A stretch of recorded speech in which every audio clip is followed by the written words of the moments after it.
Ryan sat at his kitchen table. The morning sun streamed through the window, but he didn't feel its warmth. Spread before him were bills, the electric bill, the car payment, the student loan statement. It felt like a mountain of paper that was about to crush him. He worked hard as a graphic designer. He was good at his job. But every month, it was the same story. His paycheck would arrive, and before he could even think about saving, it was gone.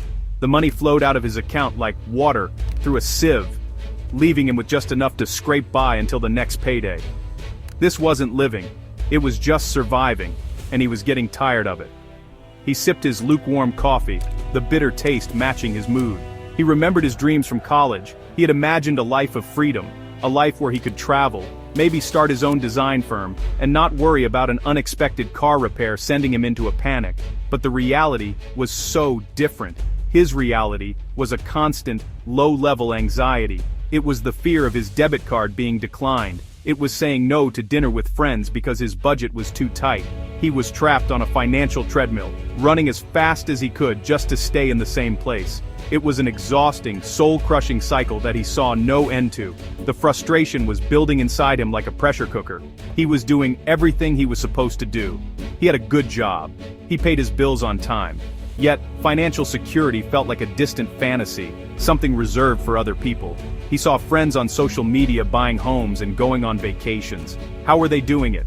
Was there some secret they knew that he didn't? He felt like he was playing a game without knowing the rules. Every month he promised himself he would do better, that he would save more. But life always happened. The car needed new tires. The refrigerator broke down. Something always came up to steal away any progress he thought he had made. That morning, something inside him snapped. He was done with the worry. He was done with the stress. He was done with the feeling of being a slave to his next paycheck. There had to be a better way. There had to be a way to get his money to work for him, instead of him always working for his money. He didn't want to be rich overnight. He just wanted some breathing room. He wanted peace. He wanted to be in control of his own life, not have his life controlled by a stack of bills on his kitchen table. He slammed his hand on the table, scattering the papers. "That's it," he said to the empty room. "I'm done. I need help." Ryan picked up his phone. His fingers trembled slightly as he scrolled through his contacts. He needed to talk to someone who understood money. Not just someone who had a lot of it, but someone who was wise. He thought of his Uncle Joe, who always seemed to have a new business idea. He thought of his friend Mark, who worked at a bank, but neither felt right. He needed more than just tips. He needed a plan. He needed a roadmap to get out of the financial fog he was lost in. He remembered hearing about a local radio show. It was a call-in program where people asked for financial advice. The host was known for his direct, no-nonsense approach. He found the number for the show and hesitated. What would he even say? "Hi, I'm a grown man who doesn't know how to manage his money." The thought was embarrassing, but the image of the bills on his table flashed in his mind. The feeling of dread that came with the first of the month was stronger than his pride. He took a deep breath and dialed the number. A producer answered, and Ryan explained his situation in a quiet voice. He talked about his job, his income, and the constant struggle to get ahead. The producer was kind, and told him to hold the line, that they would try to get him on the air. The waiting felt like an eternity. Suddenly, a booming voice came through the phone. "Ryan in Springfield, welcome to the show. How can I help?" Ryan's heart pounded. He took a moment to collect his thoughts. I'm sick and tired of being sick and tired," he blurted out, the words tumbling out in a rush. "I make decent money, but I have nothing to show for it. I live paycheck to paycheck, and I'm terrified of an emergency. I feel like I'm drowning in bills, and I don't know what to do. I hear you talk about making your money work for you, but that feels like a fantasy. How do I even start?" He felt a strange sense of relief after saying it all out loud. The host listened patiently. "Ryan, I hear that desperation in your voice, and I want you to know you're not alone. Millions of people feel the exact same way you do. The good news is, you can change it. You've already taken the most important step, which is deciding that you've had enough. You're ready for a change. Your income is your most powerful wealth-building tool, but right now it's all going out the door. We need to give that money a job. We need to tell it where to go instead of wondering where it went. Are you ready to get a plan and start fighting back?" For the first time all day, Ryan felt a flicker of hope. "Yes," he said, his voice firm. "I'm ready." The radio host gave Ryan some initial steps over the air, but he also gave him a piece of advice that would change his life. "Ryan, find a mentor. Find someone in your community who has built wealth the right way, slowly and steadily. Go have coffee with them. You'll learn more in 1 hour with a wise person than you will in a year of trying to figure it out alone." The advice stuck with Ryan. He thought about people he knew. There was Mr. Harrison, a retired shop teacher who lived down the street. He wasn't flashy. He drove a 10-year-old truck, but he always seemed content, peaceful. People in the neighborhood said he was a smart man who had done well for himself. With a mix of nervousness and determination, Ryan walked down the street and knocked on Mr. Harrison's door. The older man answered with a warm smile. "Ryan, good to see you. What can I do for you?" Ryan explained his situation, feeling a bit foolish but pressing on. He told him about the radio show and his desire to change his financial life. He asked if Mr. Harrison might be willing to share some of his wisdom. Mr. Harrison listened intently, nodding his head. When Ryan was finished, he didn't laugh or judge. He simply said, "I'd be happy to, son. Why don't you come in? Let's talk. I was in your shoes once, you know." They sat at Mr. Harrison's simple kitchen table. It was clean and uncluttered, a stark contrast to Ryan's. Mr. Harrison explained his own story. He talked about his years of working as a teacher, a job he loved but which didn't pay a fortune. "The secret, Ryan, isn't about how much you make," he said, his eyes twinkling. "It's about how much you keep. And, more importantly, it's about what you do with what you keep. Most people work for money. The goal is to get to a point where your money works for you. That's called passive income. It's money you earn while you're sleeping, while you're on vacation, while you're living your life. It's the key to real financial freedom." Mr. Harrison broke it down in simple terms. "Think of it like planting a tree," he said. "At first, you have to do all the work. You have to dig the hole, plant the seed, water it, and protect it. It's a lot of effort for no immediate reward, but if you are patient and consistent, that seed will grow into a tree.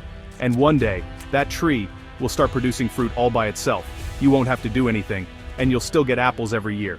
Your investments are your money trees. We just need to start planting some seeds for you." The analogy clicked for Ryan. For the first time, the concept of passive income didn't feel like a complicated fantasy. It felt like a practical, achievable goal. "Before we can even think about planting trees," Mr. Harrison continued, "we have to prepare the soil. You can't build a strong house on a weak foundation. In finance, the foundation is getting out of debt and having an emergency fund. You told me you're terrified of an emergency. That's because you don't have a plan for one. Your first goal, your baby step 1, is to save a starter emergency fund of $1,000 as fast as you can. This isn't an investment, this is insurance. It's a buffer between you and life." He looked Ryan straight in the eye. "This will be the first time in a long time you have a safety net." Ryan's mind immediately went to his tight budget. $1,000. "Mr. Harrison, I don't know where I'd get that from. I'm already stretched so thin." Mr. Harrison smiled gently. "I know it sounds impossible, but you can do it. You need to get intense. Sell some things you don't need. That old video game console, those clothes you haven't worn in a year, sell them online. Pick up some extra hours at work if you can. Deliver pizzas on the weekend. For the next month, your goal is to attack this with everything you have. Pause all extra spending. No eating out, no new clothes, no fancy coffees. It's a short-term sacrifice for long-term peace of mind." The idea of making such drastic cuts was daunting, but the idea of having $1,000 in the bank, a cushion for the unexpected, was incredibly appealing.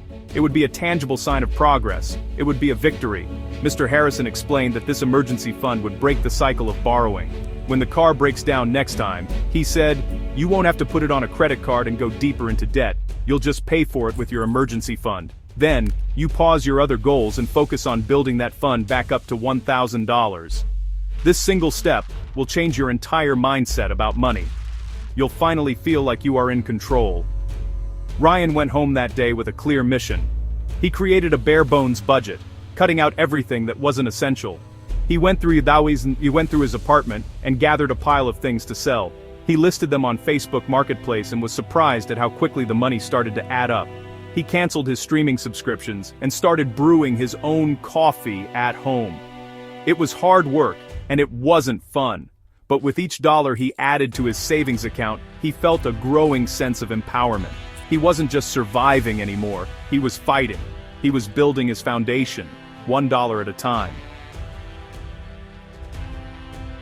A few months later, Ryan met with Mr. Harrison again. He had successfully saved his $1,000 emergency fund. He had also started aggressively paying off his credit card debt using the debt snowball method Mr. Harrison had taught him. He was making real progress.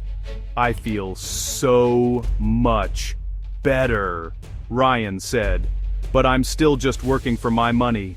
When do I get to the part where my money starts working for me?" Mr. Harrison chuckled. "Patience, my boy. You've built the foundation. Now, we can plant the first seed. We're going to start small, with something called dividend investing." He explained the concept in his simple, clear way.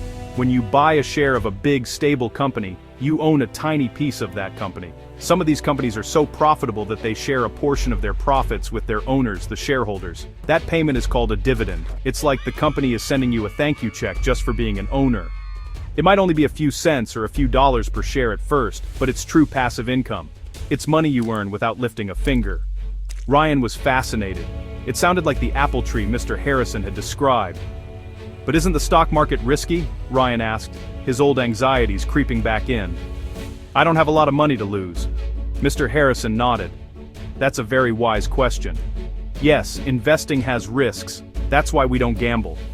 We invest for the long term in well-established companies with a long history of paying and increasing their dividends. Think of household names, companies that make products you use every day. And we start small. Maybe you open a brokerage account and invest just $50 a month. The goal isn't to get rich quick. The goal is to build a habit and watch your money trees start to grow." Mr. Harrison showed Ryan how to open a simple brokerage account online. He helped him research a few well-known dividend aristocrats, companies that had increased their dividend payments for at least 25 consecutive years. Ryan decided to invest his first $50. It felt small, almost insignificant. But when he saw the confirmation that he now owned a tiny fraction of a massive, profitable company, he felt a thrill. A few weeks later, he received his first dividend payment, a grand total of 47 cents. It was almost nothing, but to Ryan, it was everything. It was proof. It was his first piece of fruit from his first tiny money tree.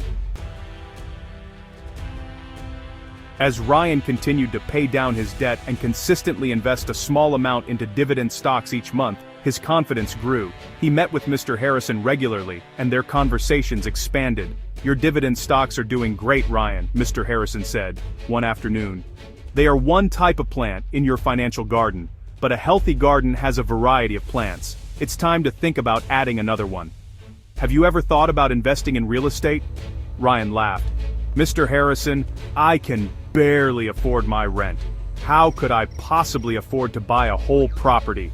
"That's the old way of thinking," Mr. Harrison replied. "Technology has changed the game. Today, you can invest in real estate without having to buy an entire building. It's called real estate crowdfunding.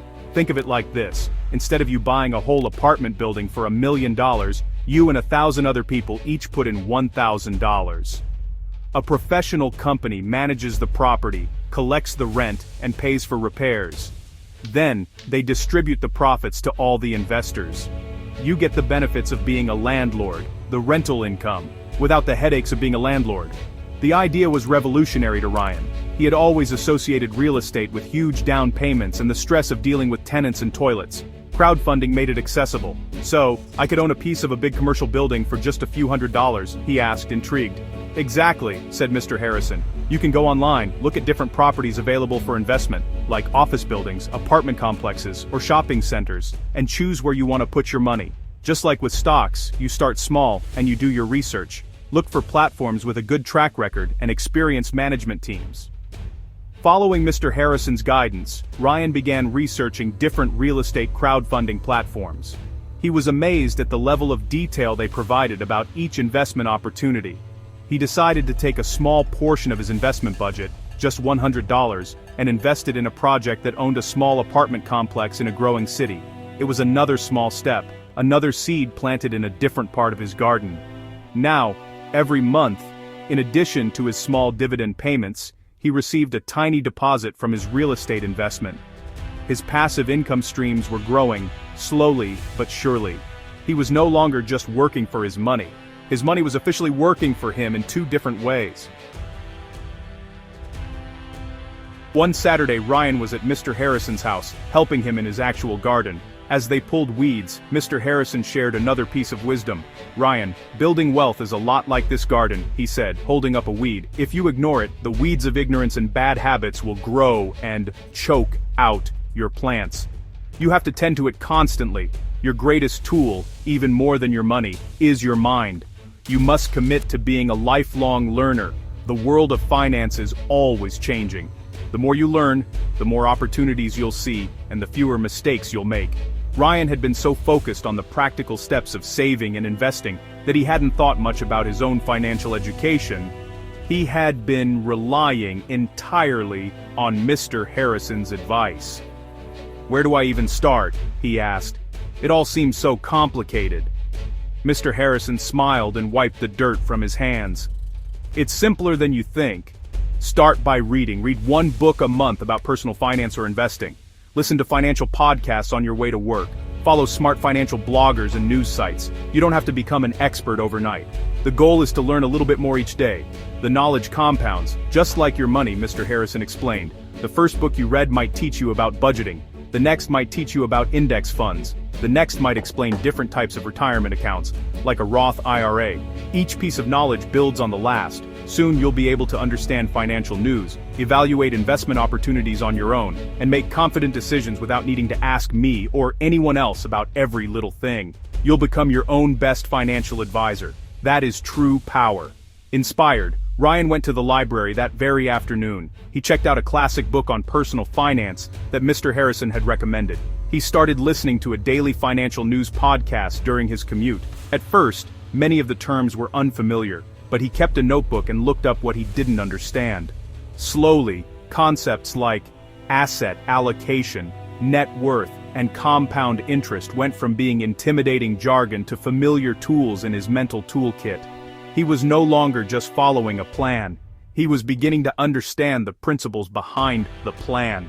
He was tending to his financial garden, providing the sunshine of knowledge it needed to truly flourish. As months turned into a year, Ryan's financial situation was transformed. His consumer debt was gone. He had a fully funded emergency fund that covered 6 months of his expenses, and his small investments in dividend stocks and real estate crowdfunding were steadily growing. He felt a sense of security he had never known before. During one of their check-ins, he proudly showed Mr. Harrison his investment portfolio. "Look how well my dividend stocks are doing," he said enthusiastically. "I'm thinking of putting all my investment money there from now on." Mr. Harrison looked at the screen and nodded. "They are doing well, and that's wonderful. But let me tell you a simple old farming truth. Don't put all your eggs in one basket. What you're talking about is the opposite of a crucial investment principle: diversification. Imagine if all your money was in that one stock. What if that company has a terrible year? What if a new technology makes their product obsolete? Your entire investment could be in trouble. But if your money is spread out across many different investments, the failure of one won't sink your whole ship." He drew a simple pie chart on a piece of paper. "This is your portfolio," he said, dividing the circle into several slices. "This slice is your dividend stocks. This one is your real estate. As you grow, you might add another slice for something like index funds, which let you own a tiny piece of the entire stock market. You might add another slice for bonds, which are generally safer than stocks. The idea is to spread your risk across different asset classes and different industries. That way, if the stock market has a bad year, your real estate and bonds might do well, and it will balance things out." Ryan looked at the drawing. It made perfect sense. He had already started to diversify by adding real estate to his stock investments, but he hadn't thought of it as a deliberate strategy. He realized that Mr. Harrison's garden analogy was more profound than he first thought. A good garden has tomatoes, cucumbers, peppers, and herbs. If a blight hits the tomatoes, you can still eat the cucumbers. Diversification was the financial equivalent of planting a variety of crops. It was a strategy for long-term survival and steady growth, protecting him from the inevitable storms that would come. He understood that building lasting wealth wasn't about finding one magic investment, it was about building a resilient, balanced portfolio. It had been 2 years since that desperate morning at his kitchen table. Ryan sat in the same spot, a cup of coffee in his hand. But this time, there were no towering stacks of bills. Instead, there was a single sheet of paper from his brokerage account. He looked at the numbers. He saw his emergency fund, full and healthy. He saw his investment accounts, which had grown through his consistent contributions and the power of compound interest, the process of his earnings generating their own earnings. The total amount wasn't a fortune, but it was his. It was a testament to his discipline, patience, and hard work. The anxiety that used to be his constant companion was gone. It had been replaced by a quiet confidence. He still worked his job as a graphic designer, but he no longer felt like a slave to it. His job was now just one of his sources of income, not the only one. His small but growing streams of passive income from dividends and real estate gave him a sense of freedom and security he had never imagined possible. He knew he was still at the beginning of his journey, but for the first time, the road to financial independence looked like a real, walkable path, not a distant dream. He thought about Mr. Harrison and the simple, powerful lessons he had learned. Start with a plan, get out of debt, build an emergency fund, invest consistently, even if it's a small amount. Diversify your investments. Never stop learning. These weren't complicated secrets. They were simple truths, available to anyone willing to listen and apply them. The journey hadn't been easy. It had required sacrifice and saying no to immediate gratification. But the peace of mind he now felt was worth more than any dinner out or new gadget he had given up. Ryan stood up and looked out the window. The sun was rising, painting the sky with colors of orange and pink. It felt like the dawn of a new day for his life, too. He was no longer just surviving, he was building a future. He was in control. To anyone out there feeling the way he once did, trapped, stressed, and hopeless, his message would be simple. You can do this. The journey of 1,000 miles begins with a single step. Start today. Make a decision. Create a plan. Plant your first seed. The path to financial freedom is waiting, and the best time to start walking it is right now.